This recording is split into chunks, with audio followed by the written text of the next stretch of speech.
Welcome back to the deep dive, where we tear open a dense stack of sources, grab the essential insights, and help you become instantly well-informed. Today we are undertaking a deep dive into something truly radical. We're not just asking what mental illness is, but maybe more importantly, where it is. That's right. Our mission today is to analyze how the 4E model of cognition, that's embodied, extended, enactive, and embedded forces, a paradigm shift in how we understand disturbances of the mind.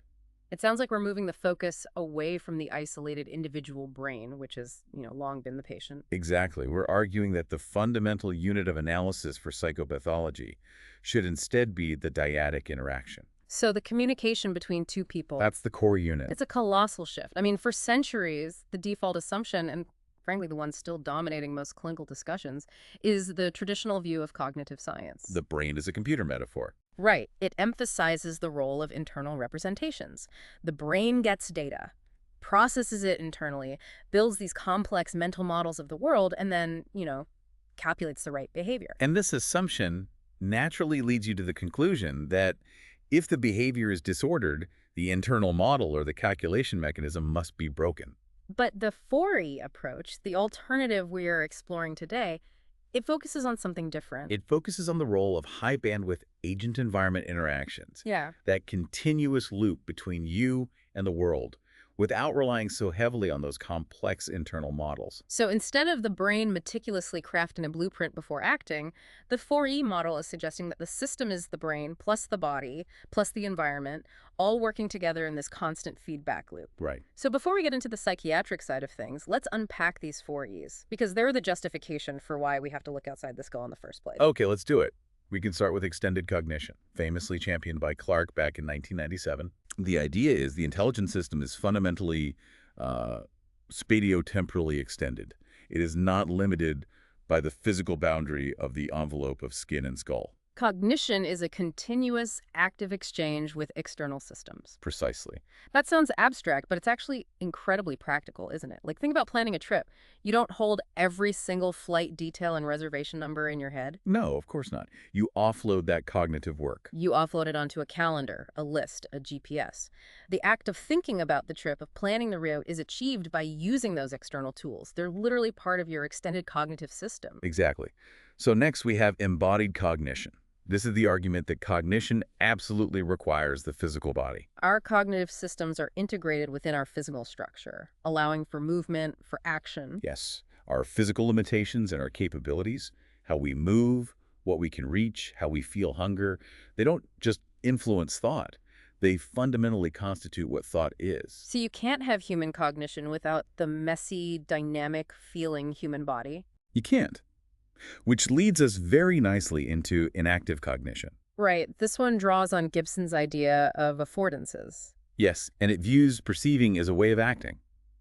The world offers us affordances, opportunities for action. So when you look at a doorknob, your cognitive system doesn't just process the shape. It registers the opportunity to grasp and turn it. Perception is not passive data reception. It's the active, skillful exploration of the environment by the body. And finally, we ground it all with embedded cognition. Right. This suggests that cognition is permanently grounded in situated action, in bodily states, and simulations in modal systems. The brain and environment are fundamentally interconnected. So the cognitive system just uses the body and the environment as external information structures to be more efficient. Why calculate a trajectory internally if your body and the world can manage it through immediate feedback? Exactly. And when you combine these four ideas, you get this massive shift. The self is no longer locked inside the skull. It's dynamically distributed across the body and the social world. And when you point that integrative approach at traditional psychiatry, you find a deep structural conflict. Because traditional accounts, and certainly the clinical standard like the DSM-5, view psychopathology as residing squarely in the individual. It's internal, neurobiological, and objectively diagnosable. But these communicative accounts from thinkers like Sullivan, Roosh, and Watzlawick, they radically challenge that individualistic foundation. They do. They propose that these conditions we diagnose are not fixed internal defects, but are instead constituted in dyadic interactions. They're failures of the communication system itself. Yes, and to understand that system failure, we have to go back to the most basic distinction humans make: separating people from things. Okay, so to really appreciate why a communication breakdown is so devastating, we have to start where all social interaction begins. With Fritz Heider's canonical distinction from 1958, separating thing perception from person perception. This is foundational stuff. Both things and persons are real, solid objects in the world, yet a successful social encounter requires that we experience our partner immediately as a person. Not just as a physical object. If you misclassify a person as a thing, or vice versa, the interaction fails instantly. So what are the differences Heider points out? Well, he outlines three critical, decisive differences. The first is about agency and manipulanda. Yeah, okay. A physical thing, it relies solely on external physical forces, gravity, a push, whatever. It's usually a mere manipulandum, something to be acted upon. But persons are different? Persons are action centers. They possess the capacity to act on us due to internal motivations. Right, so if I push a box, I know exactly what force I apply and what direction it will go. But if I push a person... Their reaction is unpredictable because their response is mediated by internal, self-generated agency. Which leads right to the second difference, inner states. Exactly. A rock, a toaster, a door. They have no inner experience that's relevant to their behavior. But persons possess abilities, wishes, sentiments, intentions. They act purposefully, and they can perceive or watch us back. And that creates a reflexive, constantly negotiated space that just doesn't exist with inanimate objects. That reflexive relationship is so key. A thing can't interpret me. A person is constantly interpreting me, which then influences how I interpret them. Yes, and the third difference is interactional closeness. Social encounters involve a peculiar functional closeness and interaction, which Heider highlighted with a simple example. The mutual glance. The mutual glance. When two people lock eyes, that simple physical proximity and shared focus, it changes the internal state of both participants at the same time. That mutual functional closeness defines social life. Now, if we look at the implications of this, especially for predictability and uncertainty, the differences become so stark. For things, predictability is high. We rely on natural laws like Newtonian mechanics, which give us a perfect constancy. A dropped object will fall every single time. But for persons, predictability is inherently low. We have less perfect constancy. If I give you a compliment, I can't always expect a predictable, positive response. because your behavior relies on these invisible inner mental states, your experiences, motivations, intentions, that I can only infer. And this uncertainty is the core challenge of being socially embedded.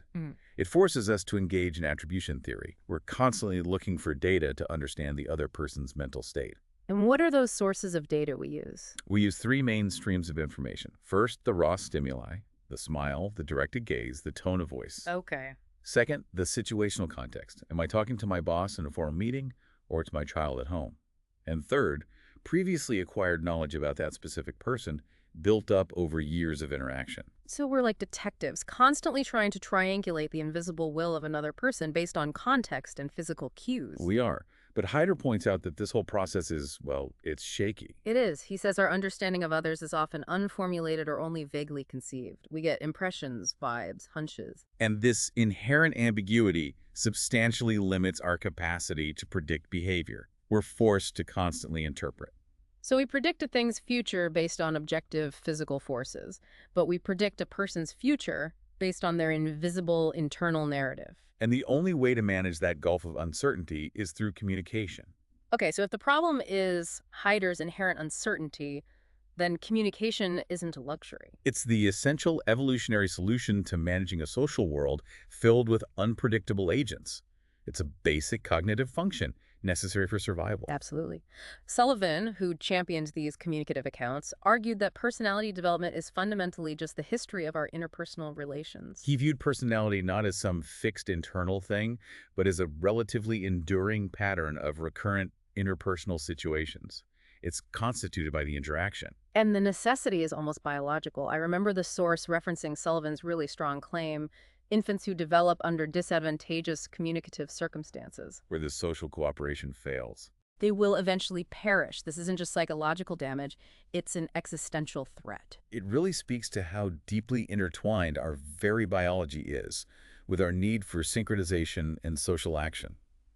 And this capacity to communicate isn't something we're born with, fully formed. Right, it's acquired over decades. Driven by this constant human need for social action, as Rush and Bateson noted. So when we look at how this mechanism actually works, it's best described as a closed-loop architecture. Yes. It involves three elements that create a complete social situation. So walk us through that loop.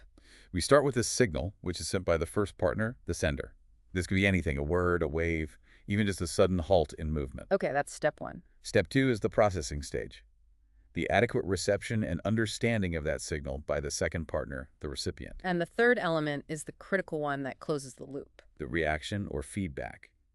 The recipient has to prepare and send an answer that not only responds but actively demonstrates that the original signal was received and understood. If that demonstration is missing or misconstrued, the whole loop fails. It fails. And crucially, once that feedback is sent, it immediately becomes a new stimulus for the original sender, which launches a new reaction, and so on. It's the chain reaction of turn-taking that defines a conversation. And this architecture means that all interpersonal systems, whether it's a marriage or corporate boardroom, are fundamentally viewed as feedback loops. Each person's behavior affects and is affected by the other, perpetually. This continuous system implies that communication is completely socially embedded. And unavoidable. It's Yeah. inescapable. Communication is described as the matrix in which all human activities are embedded. It links object to person and person to person. And this leads to that famous, powerful axiom from Watzlawick, one cannot not communicate. Right. That phrase, one cannot not communicate, is easy to say, but it's radical to accept. I mean, if I just choose to stare blankly at the wall and withdraw, am I truly communicating? Absolutely.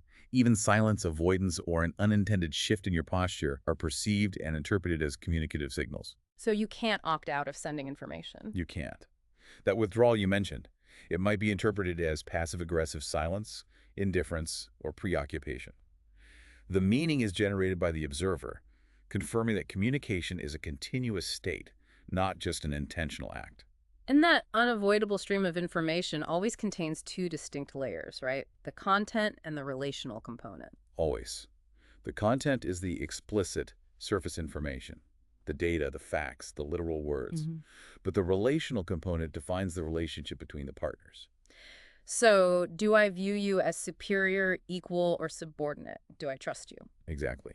And relationship patterns exist independently of the content, but they are always manifested through the content. Can you give us an example? Sure. If I ask you, can you hand me that report? Okay. The content is a request for the report, Simple enough. but the relational component is conveyed by my tone, my posture, whether I say please.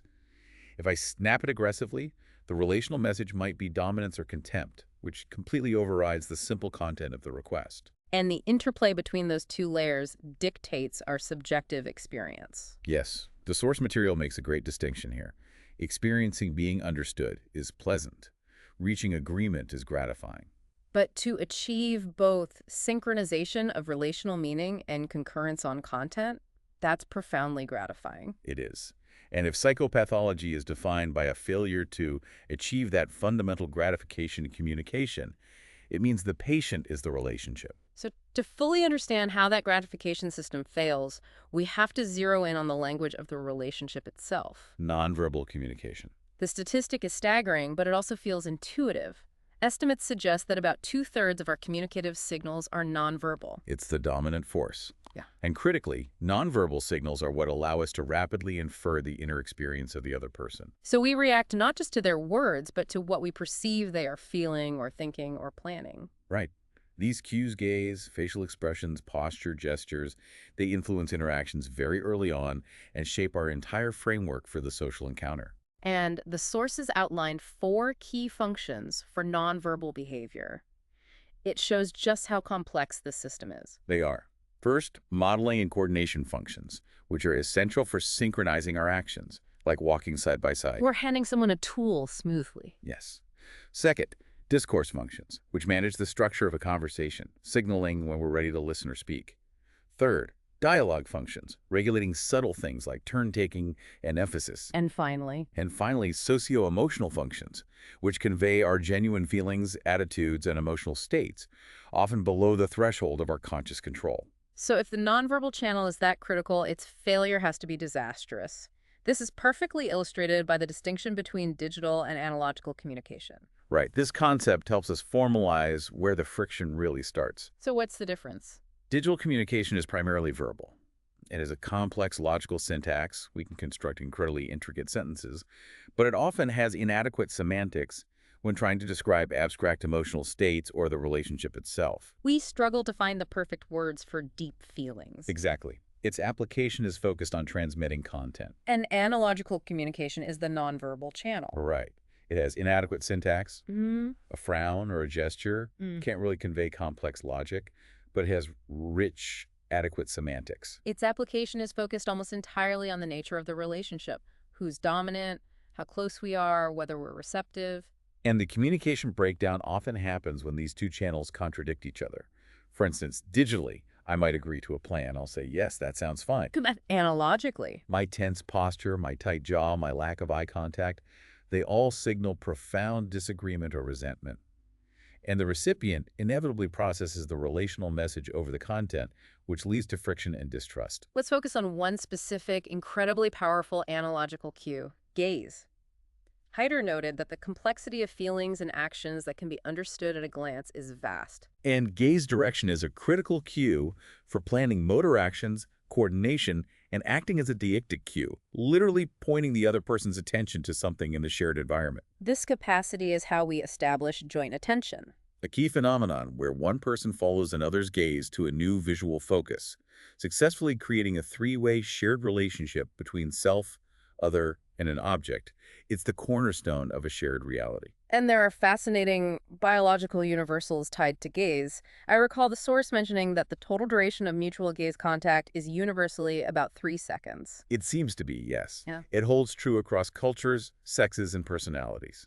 Is that like a hardwired limit? It appears to be a robust, hardwired constraint on social interaction. It's a fascinating example of embodied cognition influencing social dynamics. There's even evidence that subtle internal bodily states modulate this boundary. Like what? Well, research indicates that pupil dilation dynamics might play a role. People who prefer longer durations of gaze show a faster increase in pupil size. A physiological indicator may be a link to arousal or attention. And within that brief 3-second window, there are differences too. Yes. Studies also observe sex differences, noting that female persons tend to be more explorative with their gaze compared to males. The complexity of studying this in real time must be immense, which is why the sources highlight the need for new methodologies. Absolutely. Researchers are now using real-time, gaze-contingent behavior studies, often using live video feeds or specialized virtual reality setups. And this technology allows them to create the impression of an ongoing face-to-face social encounter while gaining massive experimental control. They can literally manipulate the gaze signal in real time based on the partner's response to isolate whether joint attention fails because of misinterpretation or a failure to signal correctly. We can now precisely target the mechanics of the dyad rather than just guessing about the person's internal state. Okay, so before we fully commit to the communicative paradigm, we have to acknowledge the frameworks that have dominated clinical practice for over a century. Right. This brings us back to the philosophical distinction made by Jaspers in 1913, understanding versus explaining.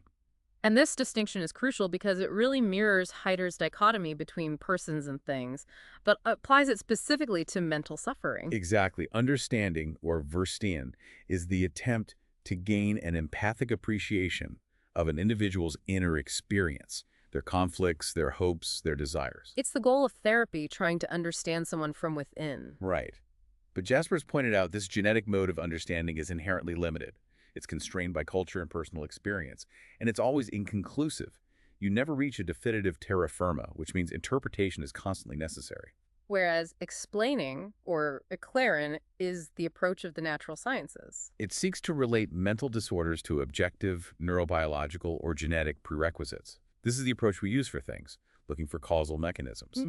And Jaspers recognized that this causal explanation is not available when you're referring to the subjective inner experience of persons. So despite setting up this powerful philosophical tension, the one that logically should have propelled psychiatry toward relational accounts, Jaspers himself still largely stuck to a biomedical concept. He did. He still centered the individual organism suffering from pathological states, suggesting these were internal conditions. And this lineage, it culminates in the current industry standard, the DSM-5 framework, which attempts to create a disorder spectrum defined by common neurocircuitry, genetic vulnerability, and environmental exposures.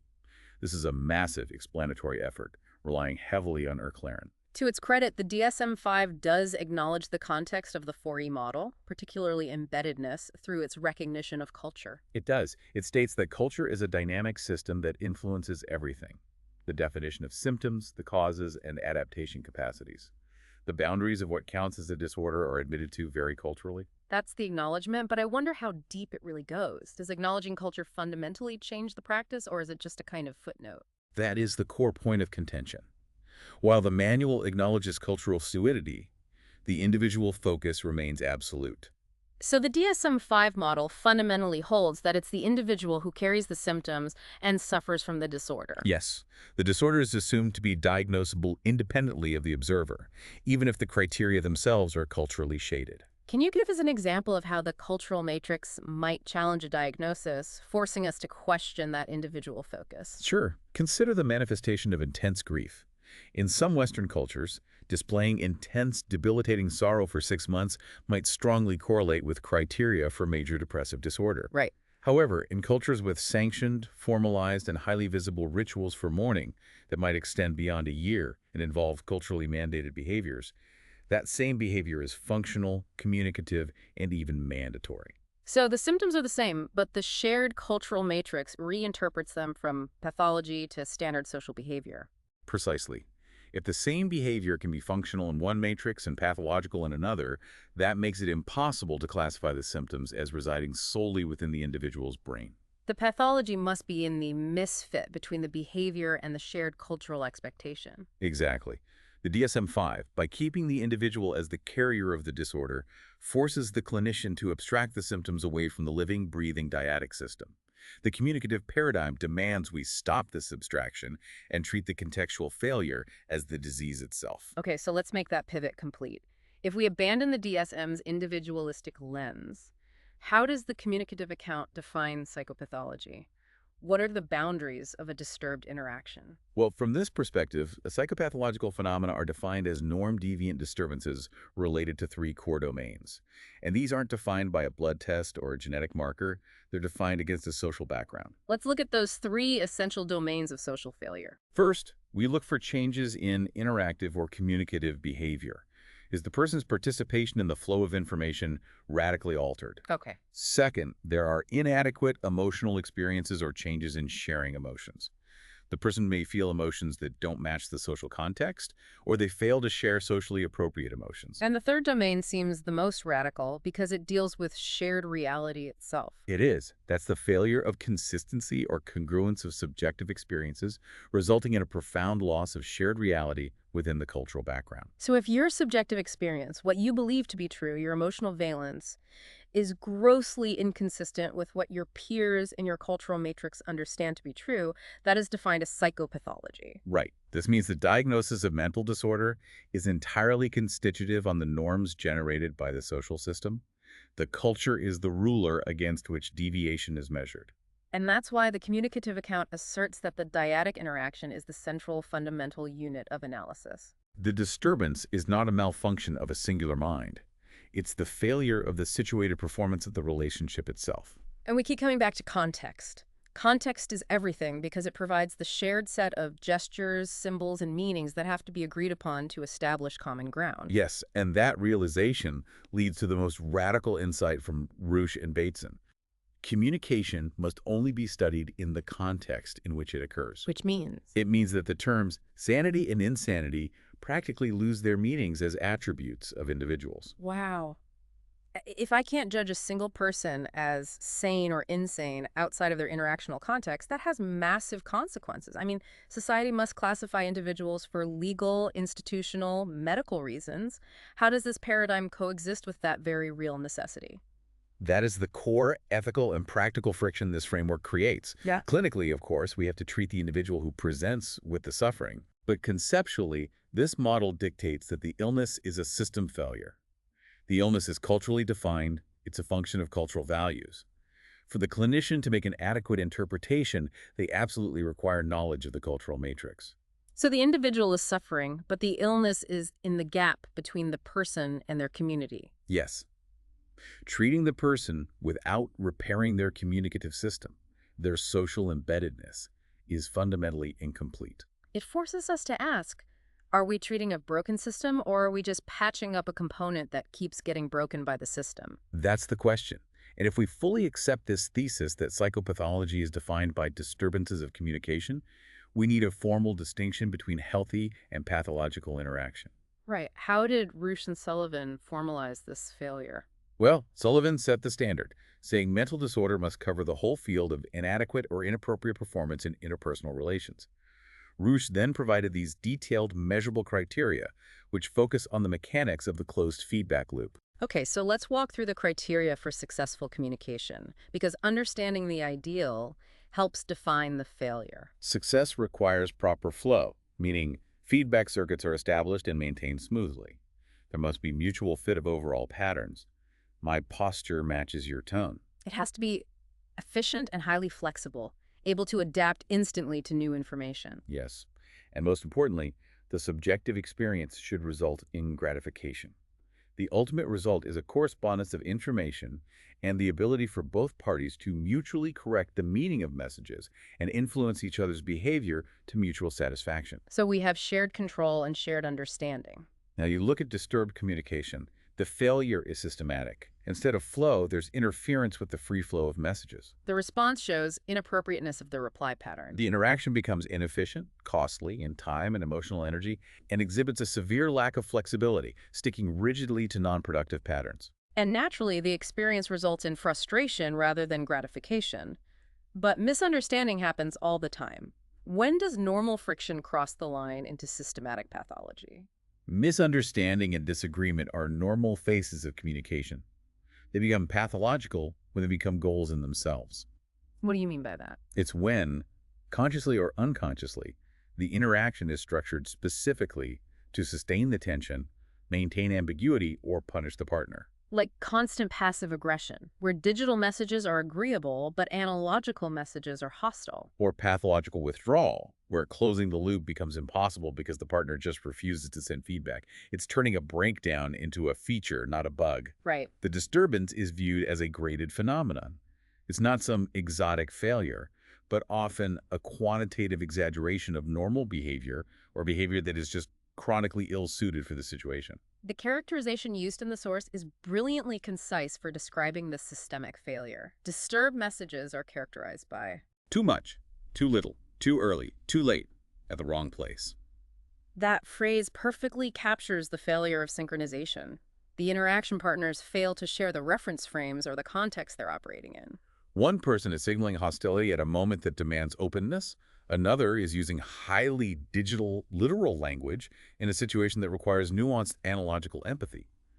The interaction is actively fighting itself, trapping both individuals in a pattern of frustration and isolation. To make this theory palpable, let's examine what the source material calls the most impressive showcase of unsuccessful or disturbed communication. Autism Spectrum Disorder, or ASD. Yes, this is presented as the quintessential interactional psychopathology, focused heavily on nonverbal deficits. And ASD provides compelling support for the communication paradigm because it often presents as a lifelong, stable deficit, primarily in social interaction and nonverbal communication. Even when verbal and general cognitive abilities are fully preserved, the brain can perform calculations perfectly, but the social calibration is fundamentally altered. Interestingly, the sources connect this to Roosh's conceptual model of the logical person type. Roosh described this type as someone whose perfection of logical thinking is matched by an inadequate appreciation of feeling and emotions. This person over-controls and under-adapts, which is a key behavioral hallmark of ASD. And crucially, Roosh noted, this person does not care to acknowledge the intent of the other person. Which directly maps onto the concept of mindblindness, popularized by Baron Cohen, describing the difficulty in inferring mental states, intentions, feelings of others. So the failure isn't just behavioral, it's an active misprioritization of information. What specific deficits do we see in the communicative loop? The primary failure is in the atypical processing and integration of nonverbal signals. Individuals with ASD show atypical detection and interpretation of cues like eye gaze and facial expressions. This isn't necessarily a failure of basic vision, though. No, it's more a failure of salience. They're less affected by nonverbal cues when performing social tasks. They don't spontaneously prioritize social information. So the nonverbal cue gets registered, but it doesn't carry the same emotional or cognitive weight, making that analogical channel functionally weak. Exactly. They may see a smile, but the smile doesn't spontaneously trigger the same motivational or predictive information that it does in a neurotypical person. This reduced salience is linked to differences in neural activity. And the research on gaze behavior perfectly illustrates this failure in the embodied channel, the one that establishes joint attention. It's the most studied deficit. Autistic persons routinely avoid the eye region during face inspection. They spend significantly less time fixating on the eyes in social scenes. Which directly impacts the ability to engage in joint attention. It does. They may follow a gaze, but they have difficulties using that gaze as a nonverbal cue to disambiguate the social scene, to infer the goal, intent, or desire of the other person. So in the dyadic loop, this means the feedback mechanism is incomplete. If I try to communicate interest in an object by looking at it and then back at you, The person with ASD might see the object in the gaze, but fail to integrate the two signals to infer my shared mental state about the object. The loop breaks down because the intent is lost. and this suggests that while core processes of social gaze might be functional, they're just driven by different motives or changes in functional connectivity. Right. The failure is interactional. Their cognitive style struggles to merge the visual cue with the social reward or predictive system. The power of this analysis, then, is that it moves therapy away from simply treating an internal disorder and toward repairing an interactional deficit. By investigating nonverbal behavior processing in ASD, we get valuable, specific information about their cognitive style. And this lets us design supportive therapy and training options that specifically address the interactional components, teaching explicit synchronization strategies, for instance, which helps both the affected individual and their interaction partners. So, we've established that the socially embedded and embodied view of cognition profoundly modifies our understanding of mental disorders. The dyadic interaction and its context are conceptually the fundamental unit of analysis, Right. And the practical consequence for the clinician, according to Sullivan, is that their essential information is the deviation of the patient from the normal, unaffected population. which requires the study of the interaction of personalities in particular recurrent situations, which include the observer. So the observation itself is part of the system being studied. This leads to the strong conclusion. If communication is the only scientific model that adequately explains the physical, interpersonal, and cultural aspects of events within one coherent system, Then it's the only valid paradigm for studying psychopathology adequately. and the ASD findings, a clear deficit in embodied nonverbal communication, directly support the 4E model's focus on primary intersubjectivity, or a lack of embodied common sense. This conceptual view, thank goodness, is no longer just theoretical. It's being supported by really exciting methodological advancements, particularly in virtual reality. You mentioned transformed social interaction, TSI.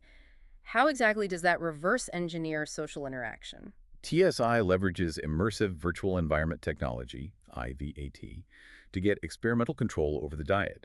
Real-time motion and behavior of one or both people are captured and rendered onto virtual characters, or avatars. And the researcher's control is radical. It is.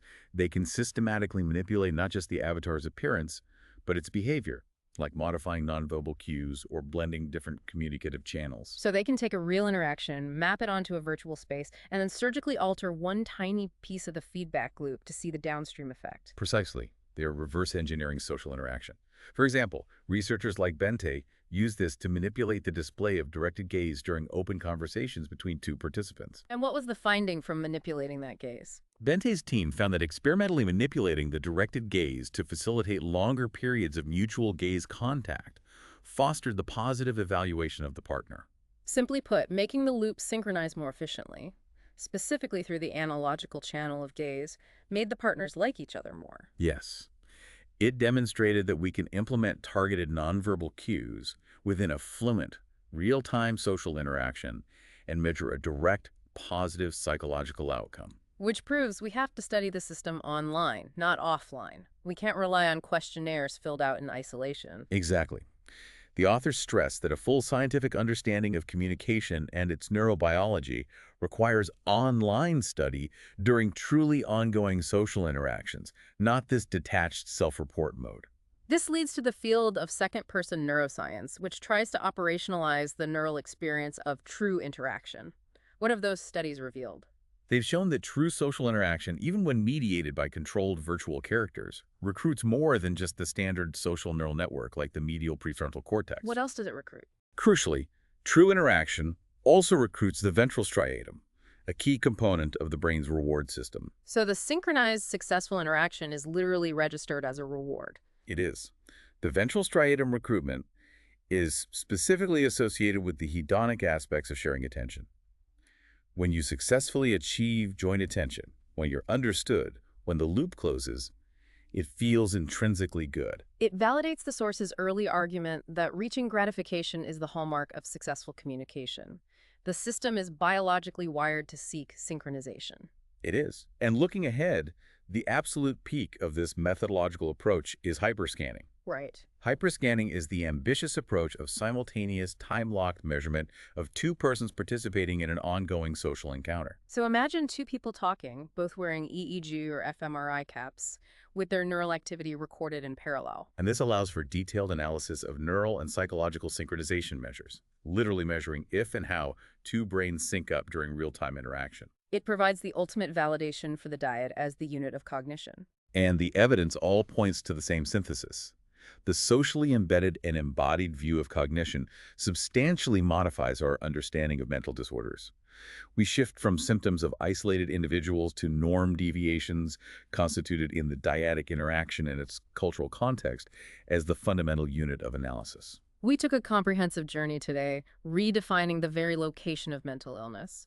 We moved from the internal computational view of the mind to the expansive 4E model extended, embodied, enactive, and embedded. Which demands that cognition is understood within the body and the environment. We established that Heider's distinction between unpredictable persons and predictable things creates a fundamental state of social uncertainty, which the communicative feedback loop was evolved to resolve. And we analyzed the inescapable nature of communication and the constant potential conflict between the content, the digital, and the relationship, the analogical components. We used Jaspers' philosophical distinction between Verstean understanding and Erklären explaining to critique the persistence of the individual-focused DSM-5 model. Noting that the disorder must be defined by the failure of the system to meet cultural norms. Then we formalized the criteria for healthy versus disturbed communication, stressing that pathology is often a graded failure of synchronization messages that are too much, too little, too early, too late.